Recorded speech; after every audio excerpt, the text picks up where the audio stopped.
Friends, మన every డేని బాగా వాడుకున్నప్పుడే మనం హ్యాపీగా ఉండగలుగుతాం. ఎట్ ద సేమ్ టైం మన ఫ్యూచర్ కూడా బాగా ఉంటుంది, రైట్? లాస్ట్ వీకెండ్ నేను ఒక బుక్ చదువుతుండే. ఆ బుక్ ఏంటంటే do it today by Darius Foroux. Pronunciation కూడా కొంచెం టఫ్గా ఉంది. ఈ book is all about how to overcome procrastination, improve productivity and achieve more meaningful things. దానికి సంబంధించింది అనమాట ఈ బుక్. సో ఈ బుక్లో మన కంప్లీట్ డేని పూర్తిగా ఎలా వాడుకోవాలో 3 టిప్స్ చెప్పారనమాట ఆథర్, రైట్? దాంట్లో ఫస్ట్ టిప్ ఏంటంటే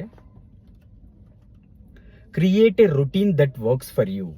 అంటే ఆ డేలో నువ్వు ఏం చేద్దాం అనుకుంటున్నావు, లేదంటే ఓకే ఈ 1 month ఎవ్రీడే నువ్వు ఏం చేయాలనుకుంటున్నావు అనేది ప్రాపర్ డీటెయిల్డ్ ప్లాన్ ఉండాలి, మార్నింగ్ లేచినప్పటి నుంచి ఈవినింగ్ వరకు. సో అలా ఉన్నప్పుడు ఏమవుతుందంటే నీ మైండ్ వాటిపైన ఫోకస్ చేస్తుంది, ఆ ప్లాన్ పైన ఫోకస్ చేస్తుంది. సో ఈచ్ అండ్ ఎవ్రీ టాస్క్కి ఎంత టైం పడుతుంది, ఏ టాస్క్ ఎంత టైం చేయాలనుకుంటున్నావు, డీటెయిల్డ్ ప్లాన్ పెట్టుకోవాలి, ఫస్ట్ థింగ్. సెకండ్ థింగ్ ఏంటంటే deep focus. Most of the time మనందరికి వచ్చే ప్రాబ్లం ఏంటంటే ఫోకస్. ఏ ఒక్క దానిపైన మనం లాంగర్ టైం ఫోకస్ చేయలేము. సో తను అంటుంది ఏంటంటే నీ రోజులో ఎక్కువ ప్రొడక్టివిటీ రావాలంటే deep focus on a particular task.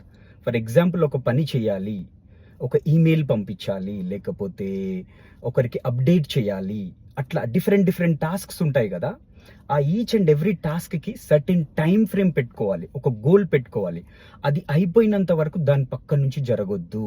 So దీనివల్ల మనం డిస్ట్రాక్షన్స్ని అవాయిడ్ చేయొచ్చు అనేది ఆథర్ చెప్తున్నారనమాట. ఓకే, ద థర్డ్ థింగ్ ఏంటంటే బీ పేషెంట్. నువ్వు వర్క్ చేస్తుండగానే ఇమీడియట్గా రిజల్ట్ రాదు, right? Be patient, take some breaks. Work చేస్తున్నప్పుడు take some breaks, relax, take care of your mental health. ఆటోమేటికల్గా because you are doing the work on everyday basis డెఫినెట్గా result వస్తుంది. Be patient is the third one. First one is the creating a detailed plan for the day. Second one is the deep focus on each and every task. Third thing is the be patient on your result. All the best.